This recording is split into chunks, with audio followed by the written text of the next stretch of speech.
So it is without further ado and with great pleasure that I introduce Reverend Bill McDonald with his wonderfully synchronistic message.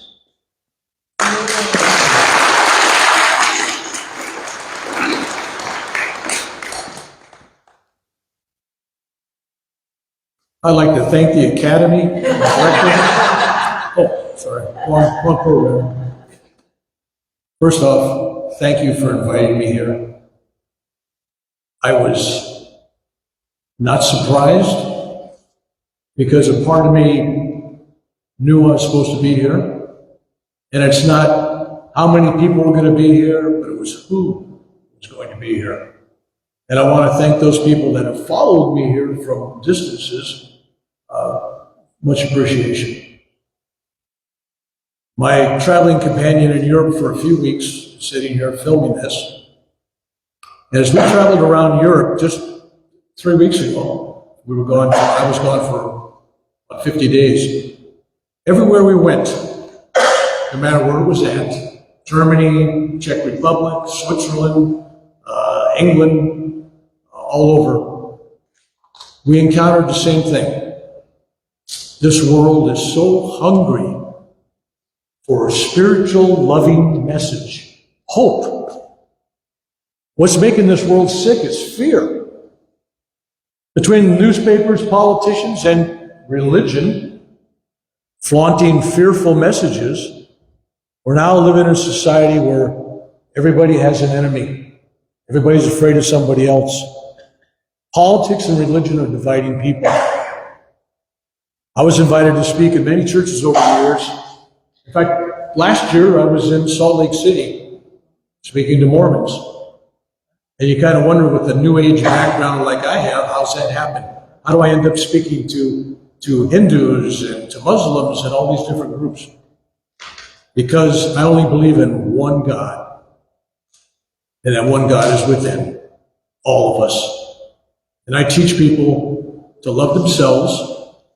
And people say, well, how do I love myself? I say, well, how do you love God? Loving God and loving yourself is all in one. It's the same. But we have a society out here where people don't love themselves. They truly don't love themselves. They haven't forgiven themselves, and they don't appreciate all the gifts they've been given in life. And when I talk to people, and there's some courageous people, one over here, sitting in the front row, that I've listened to her life story, and I'm going, wow, she's had more courage than I've had. Everybody's got a story. Everybody's been through things. But true spiritual warriors look at everything that happened to them as something that was supposed to happen to them. It's all part of the gift of life. If you have cancer, divorce, war, whatever happens, that's your gift to figure out what it is. I'm not one of these preachers that says, it's all a lesson, because that sounds like a punishment. It's not a lesson, you gotta learn. No. Even I, who have had cancer and still fighting it, I look at cancer as a friend. It's a gift. It's taught me so much. It's taught me how to heal pain, how to heal wounds, and how to heal my heart. And that's what I've been taking out around the world. So as I come to you today, and I'm gifted with this extra time today, thank you very much. I just want to tell you a little bit about what I'm teaching. So some of you that don't know what I'm doing in this workshop this afternoon, maybe it'll entice you to come. There's no dogma. You don't have to join anything. You don't have to change anything. I'm here not to convert anybody to my way of life or even my thinking. I just want to teach you how to love you. And as simplistic as that sounds, almost childlike, the truth is people don't really truly love themselves. They don't. They're still living with shame and guilt from childhood. They haven't forgiven themselves. And if you can't love yourself, how do you love God? How can you love anybody else?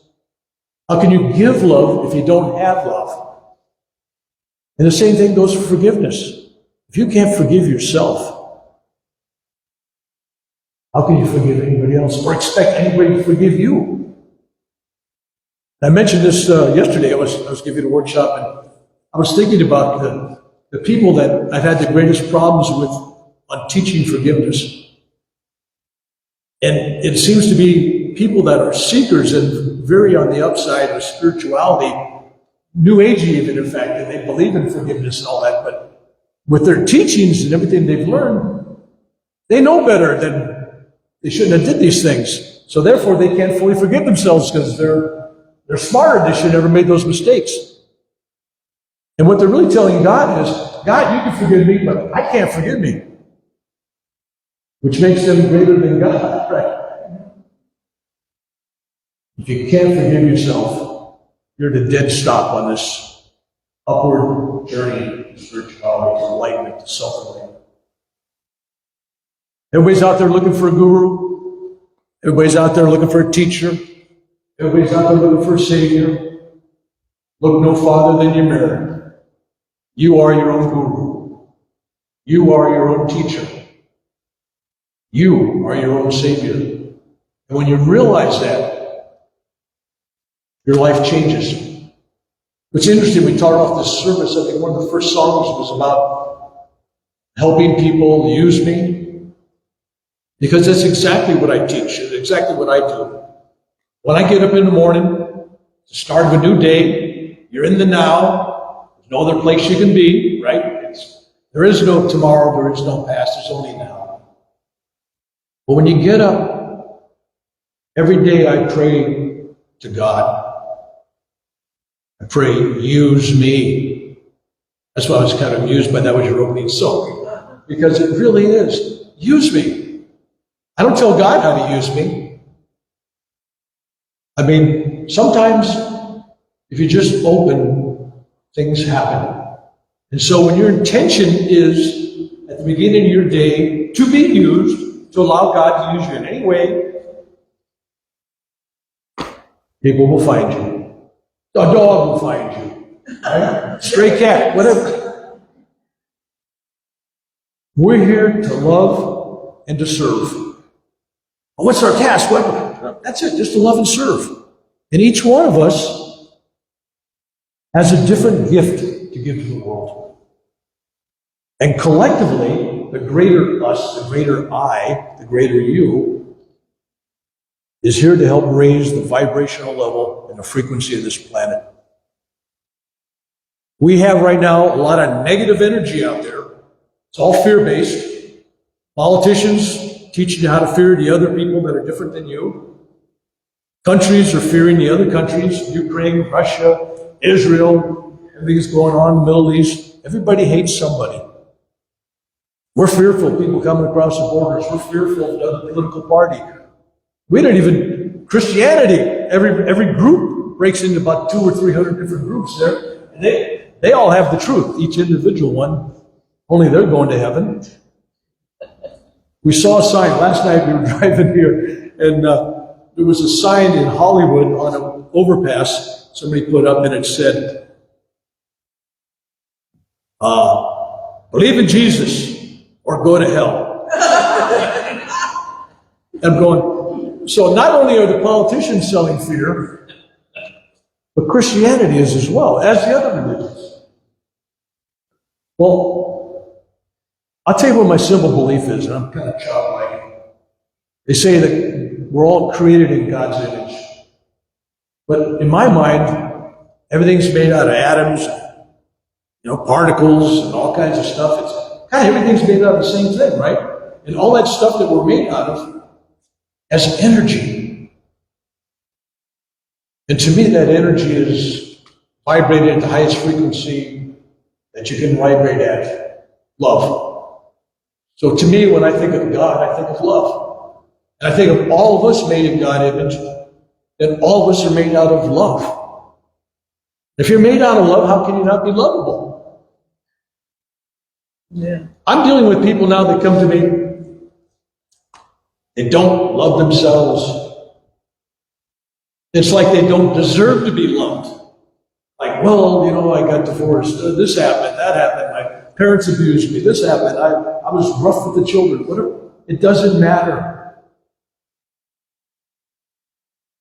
When you wake up each day, that's a new beginning, a new opportunity is truly being reborn. If you choose to be reborn every day, that means you choose to be different than you were yesterday. You buried that old you, kill it. Be the new you tomorrow. Even if you fail, just the effort of being better every day is a cumulative effect. And you're slowly or quickly, depending on you, changing the frequency and the vibration. You. When I talk about you, what am I really talking about?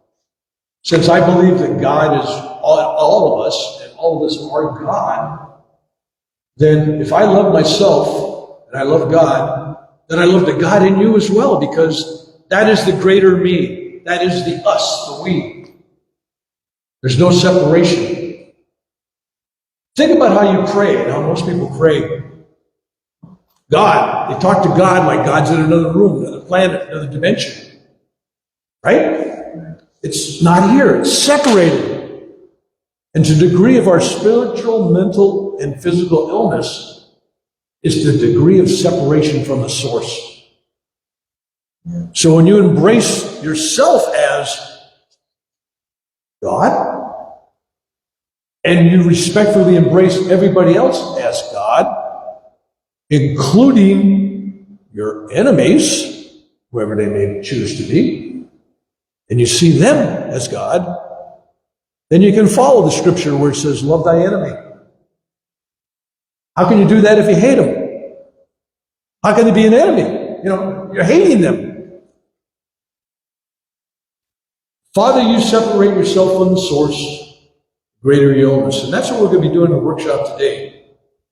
We're looking at this thing as a collective healing of not just the body, which we have all kinds of examples over the last couple of years of success, but also the mind, but more importantly, spirit. The body, breaking the news to you, we're all not going to live 100 years from now, nobody will remember us. Right? We're gone. Every one of us is dying.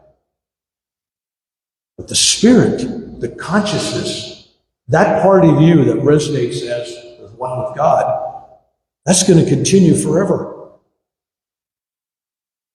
So if you spend all your time taking care of the body, and as those of us that get older realize it takes more maintenance as you get older, eventually, no matter how healthy you are, you're going to leave. The body's going to be not working anymore. How'd he die? Well, he was a vegetarian. He was into health stuff. Went to the gym every day. But he died. Why did he die? Natural causes. Wow. If disease doesn't get you, natural causes will take you. Wow. How do you win? It's stacked against you. There's no way to win. You don't get out of here alive. Except for Elvis. We talked about that the other day. I just saw him on the freeway the other day, picking up garbage. Anyway, so when you come to the workshop, hopefully, or if you don't come to the workshop, I'll give you some advice that works. You are as ill or as well as you believe you are. Hold that thought. When somebody asks you how you are, how are you? People, I've done this, I made this mistake to ask a few older women once about that. How do you feel? How are you? Oh man, my arthritis and I got corns and I got this. And 20 minutes later, when they get through with their menu of items that are wrong with them, I'm like, when somebody asks how you are, you should affirm, because you're saying, I am. Anything you say after that's powerful. You don't want to say, I'm sick, I'm ill. No. I'm wonderful. I'm great. I'm healthy. I'm feeling good. I've said that even coming out of open heart surgery, or before I'm going in. You're affirming the positive. If you spend your time affirming the negative, you're just increasing the problem. You're giving life to the problem. This is all about love.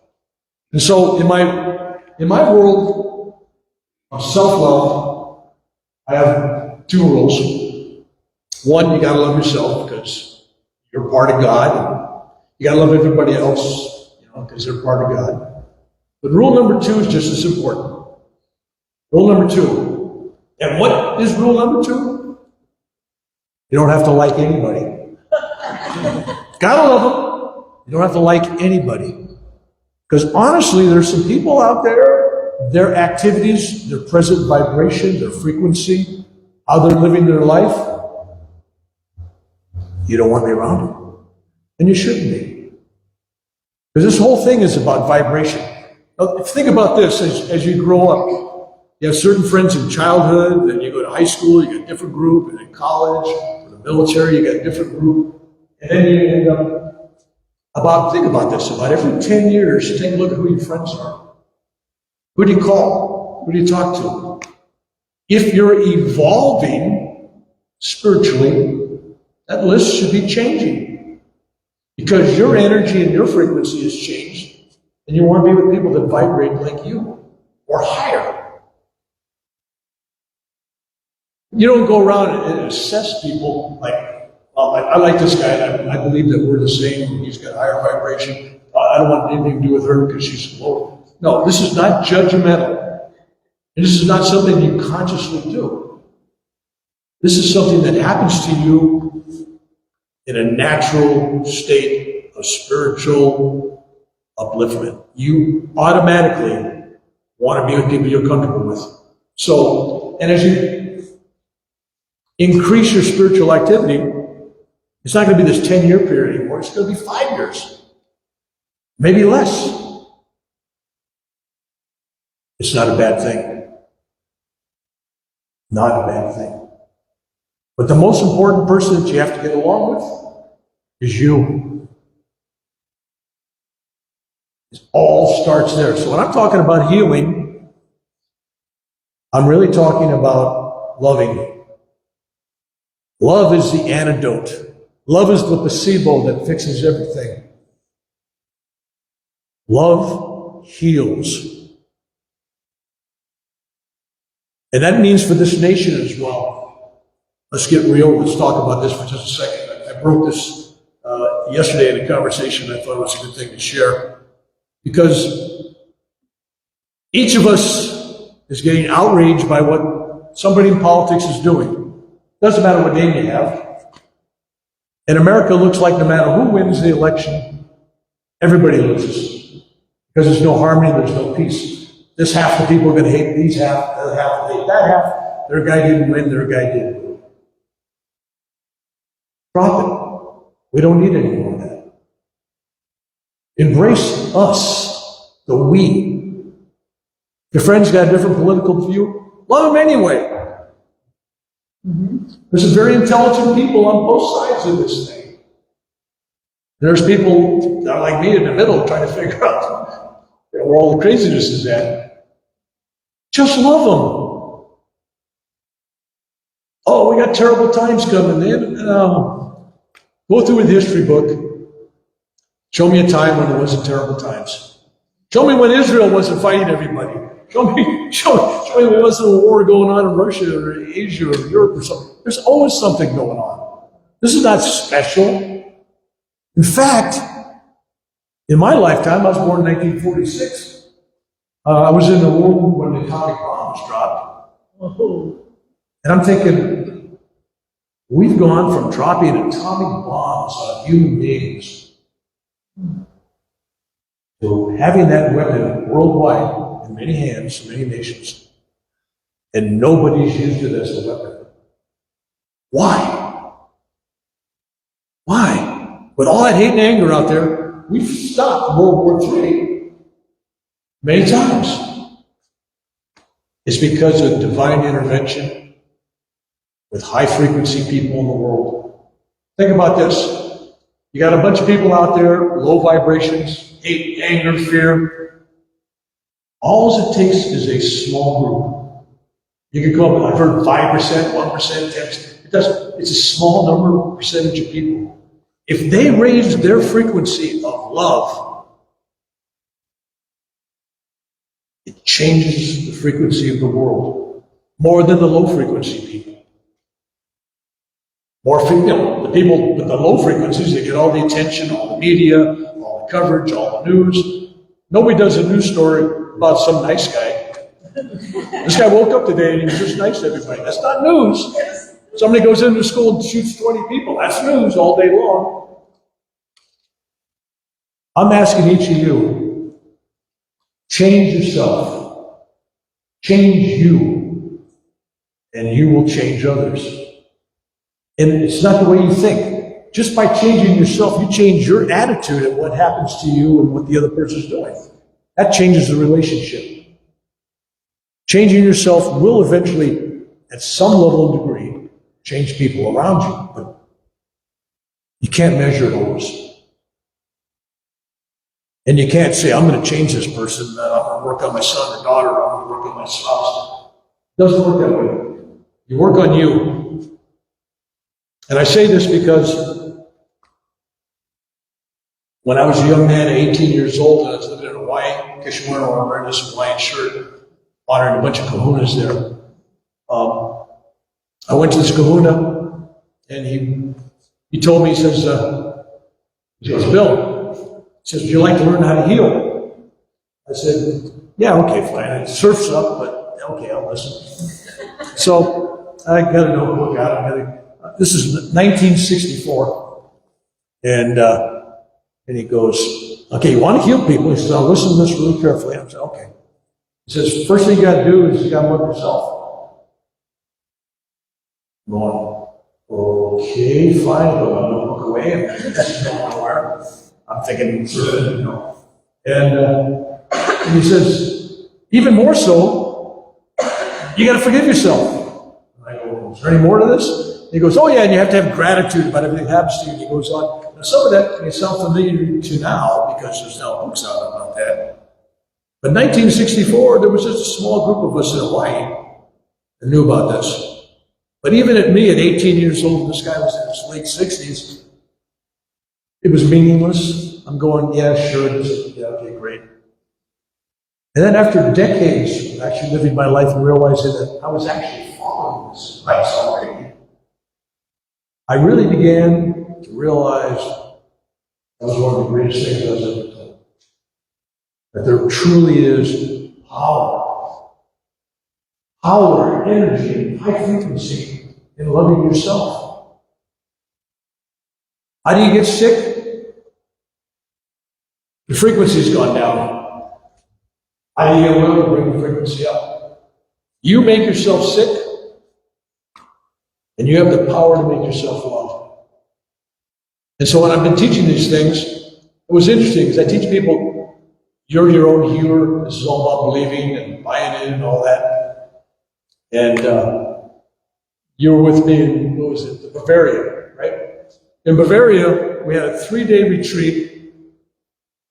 And at this retreat, we had the same people at this hotel. It was great. So we had, a Friday, for a few hours, and then an all-day Saturday, and, 5 or 6 hours on Sunday. So we had the same people. I could really work the energy. And we had this older lady, she was crying, and she was speaking in German, which I wasn't sure what was going on. So I asked somebody, and she was talking to us, and she said she had talked to her sister that morning, who was in hospice care, and someplace in Germany. And she was in great, great pain, and she was crying on the phone because she was just so much pain she couldn't even talk. It was bad. And she wanted to know if we could do some kind of remote healing. And I told her this. I said, first off, there is no remote anything. There's only one time, one place, one now. We're here.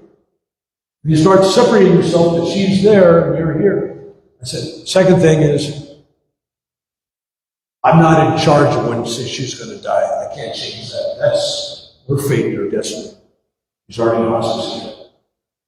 But pain, comfort, we can handle that. And so I had the group, because they've been working with me for 3 days, so I had the group get together and we sent out love and prayer and home and everything to her sister for comfort and pain relief. And we took a break, went to lunch, come back from lunch, and that woman come in crying. She said during the break, she called her sister in hospice care, and the time that we were actually sending that prayer to her, it went away. She didn't know we were doing it. She didn't ask for it. She didn't hear my lecture. She wasn't around to get all this good feedback. She instantly had the pain go away. The power of the group believed it was possible. The power of the group sent its love. And it was the greater us, the greater we, that embraced her. Because we knew if we're healing ourselves, we're healing her as well. So, as I've traveled around the world, we've had story after story after story. I just mentioned that one because people say, well, it's a placebo effect. You talk to these people, it's a placebo effect. You know, it's like a sugar pill with someone healed. Here's somebody that was no sugar. It was instantaneous. Love is the greatest frequency and the greatest vibration in the world. What you got to ask yourself today is, who have you loved today? Who are you going to love today? And when you die, it really won't make any difference who loved you, because that's based on what they got out of you. If you're famous, your children can love you very much if you only give them candy and they don't eat vegetables and you don't take their drugs away. They're happy. They love you. But if you dare take away their drugs and kick them out of the house because they've done all kinds of things, well, you did that because out of love, but they hate you. So it's not like who loves you. The question is, who did you love? Did you only love people that loved you back? Did you only love people that embraced you and your beliefs? Did you love your enemy? Did you love yourself? So when you leave here and you go out there in the world, think about that. Who did you love? Because we're not here to get anything. We're here to give. We're not here to be understood. Oh, listen to me, understood. No. You're here to understand others. You're not here to be loved. You're here to love. And if you follow that rule, and to go back to that opening song, right? Use me. That's what it's about. Use me. Use me. I don't want to take up all your time today. Do I have any more time? Couple minutes? Little, okay. I'm going to kind of give an introductory to my friend Anya, who's met me and spent a couple of weeks in Europe with me. She went to Hawaii with me when I was doing some of these healing things. And we both noticed that we're in Germany and we're in Switzerland, we're doing these things. Not everybody could understand English right, of course. We had to have interpreters. And one of my favorite songs, hymns, for a lot of good reasons, is Amazing Grace. Which, by the way, I'm going to tell you this, there's nothing amazing about it. It's just divine. It's a gift, right? But we realized that people didn't know the words to it in English. And so I wanted her to sing it in English. So she sang like an opening thing on it, and then she went to using her talent as a sound healer and did the rest of the verses so that people could follow around. You'll hear an example of that now. As she sings this, I just want you to focus on the energy and the frequency and the meaning of this song. Amazing grace. How sweet, right? So, to clarify things, I don't believe in hell. None of us are going to hell. So, you all came to church today, you're not going to hell, you're good. So, guarantee it, you'll your money back. And, but listen to this song, but listen to, when she gets into the non-lyrics, if she can do that for me. As she does the non-lyrics, feel the frequency and the vibration. This is what we're moving today. This is what will change you. Because there's healing in sound. There's healing in music. There's healing in art. There's healing in love.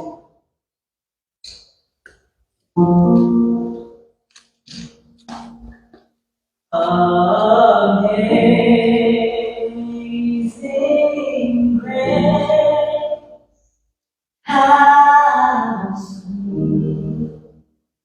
the sound that saved a soul like me.